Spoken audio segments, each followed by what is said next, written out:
सोचिए, एक मामूली सा तार और उसमें बहती बिजली, क्या ये एक चुंबक बन सकता है?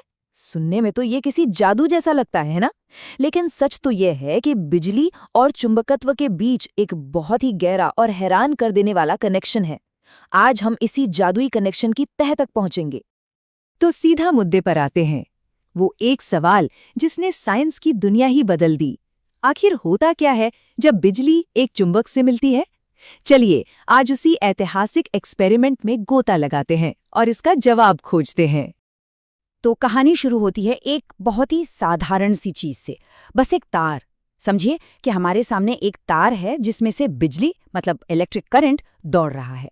अभी के लिए तो इसमें कुछ खास नहीं लग रहा है ना, बस एक तार ही तो है। अब इस सीन में आता है एक कंपास। हम सब जानते हैं कंपास की सुई हमेशा नॉर्थ की तरफ ही रहती है ना, क्योंकि वो धरती के मैग्नेटिक फील्ड से जुड़ी है।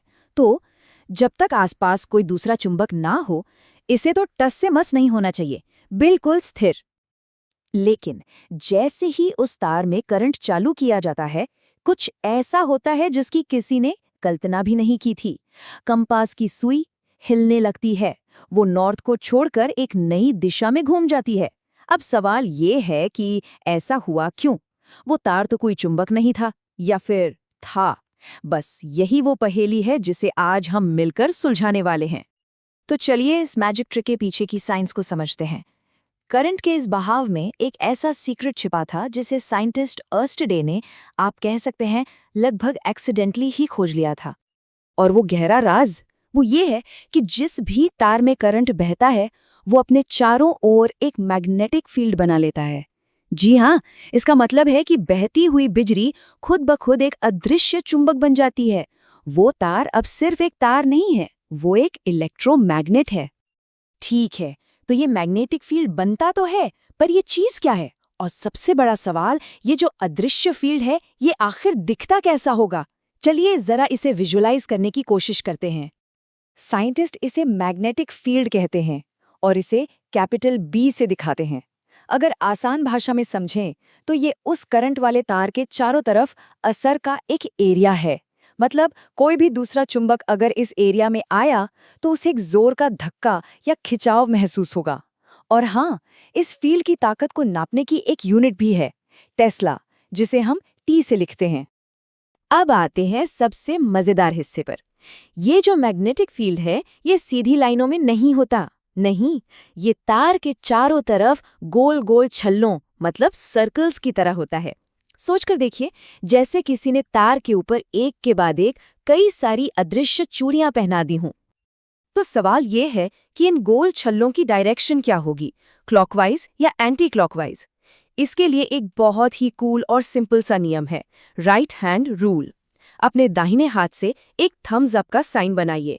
अब अपने अंगूठे को करंट की डायरेक्शन में रखिए। तो आपकी जो मुड़ी हुई उंगलियां हैं ना, वो जिस तरफ घूम रही हैं, बस वही है मैग्नेटिक फील्ड की डायरेक्शन। है ना कमाल का जुगाड़? और देखिए, मजे की बात यह है कि ये सब सिर्फ हवाई बातें नहीं है। हम इस इनविजिबल फोर्स को बाकायदा मैथ्स से कैलकुलेट कर सकते हैं। साइंटिस्ट के पास एक फॉर्मूला है जो हमें तार से किसी भी दूरी आर पर मैग्नेटिक फील्ड की एग्जैक्ट स्ट्रेंथ बता सकता है। चलिए फटाफट एक छोटा सा एग्जाम्पल देखते हैं। मान लीजिए तार में जो करंट आई है वो है 5 एम्पियर और हम तार से 0.1 मीटर की दूरी आर पर फील्ड की ताकत जानना चाहते हैं। और ये जो म्यू नॉट दिख रहा है, ये बस एक फिक्स नंबर है, एक साइंटिफिक कांस्टेंट। तो जब हम इन सारे नंबर्स को उस फॉर्मूले में डालते हैं तो हमें जवाब मिलता है 10 टू द पावर -5 टेस्ला। अब ये नंबर सुनने में भले ही बहुत छोटा लगे, पर यही वो असली मेजरेबल ताकत है जिसने उस बेचारे कंपास की सुई को हिलाकर रख दिया था। तो लीजिए, हमारी पहेली का पहला हिस्सा तो सॉल्व हो गया। तो अब तक हम ये समझ चुके हैं कि करंट एक फील्ड बनाता है, एक एरिया ऑफ इन्फ्लुएंस। पर इस फील्ड का असली जादू तो अब शुरू होता है, जब ये एक फोर्स में बदल जाता है, एक असली फिजिकल ताकत में। सोचिए, अगर हम इस मैग्नेटिक फील्ड के अंदर एक और तार रख दें जिसमें भी करंट बह रहा हो, तो क्या होगा? पहला तार दूसरे तार पर एक असली धक्का या खिंचाव लगाएगा, एक रियल फोर्स। और हाँ, इस फोर्स को कैलकुलेट करने के लिए भी एक फॉर्मूला है। चलिए इसे भी एक क्विक एग्जाम्पल से समझ लेते हैं। मान लीजिए दूसरे तार में करंट है 3 एम्पियर। उस तार का 0.2 मीटर का हिस्सा हमारे मैग्नेटिक फील्ड के अंदर है। फील्ड की ताकत है 0.01 टेस्ला और तार और फील्ड के बीच का एंगल है सीधा 90 डिग्री। जब हम ये सब कैलकुलेट करते हैं तो हमें फोर्स मिलता है 0.006 न्यूटन। यही है वो असली फिजिकल फोर्स जो एक तार दूसरे पर लगा रहा है, वो भी बिना एक दूसरे को छुए, बस बिजली के जादू से। कमाल की बात तो ये है कि दुनिया की लगभग हर इलेक्ट्रिक मोटर इसी सिंपल से प्रिंसिपल पर काम करती है। तो चलिए, अब तक हमने जो भी अलग अलग पीसेस देखे उन सबको जोड़ते हैं और इलेक्ट्रिसिटी और मैग्नेटिज्म की पूरी पिक्चर को एक साथ समझते हैं। पूरी कहानी सिर्फ 3 सिंपल स्टेप्स में है। स्टेप 1, एक तार में इलेक्ट्रिक करंट बहता है। स्टेप 2, वो करंट अपने चारों ओर एक इनविजिबल सर्कुलर मैग्नेटिक फील्ड बनाता है।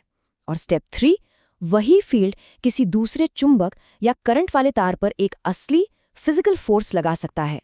दैट्स इट, बस इतनी सी कहानी है। तो अगर इस पूरी बातचीत के कुछ की पॉइंट्स याद रखने हों तो वो ये हैं। पहला, करंट एक सर्कुलर मैग्नेटिक फील्ड बनाता है।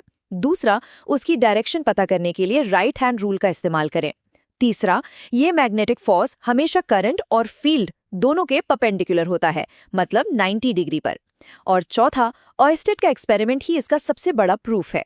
और हाँ, फील्ड की यूनिट है टेस्ला, टी। तो आज हमने देखा कि कैसे बहता हुआ करंट एक सिंपल से तार को एक पावरफुल चुंबक में बदल सकता है। लेकिन ये खोज हमें एक और भी बड़े और दिलचस्प सवाल पर लाकर खड़ा कर देती है। अगर करंट से मैग्नेटिक फील्ड बन सकता है, तो क्या इसका उल्टा भी सच हो सकता है?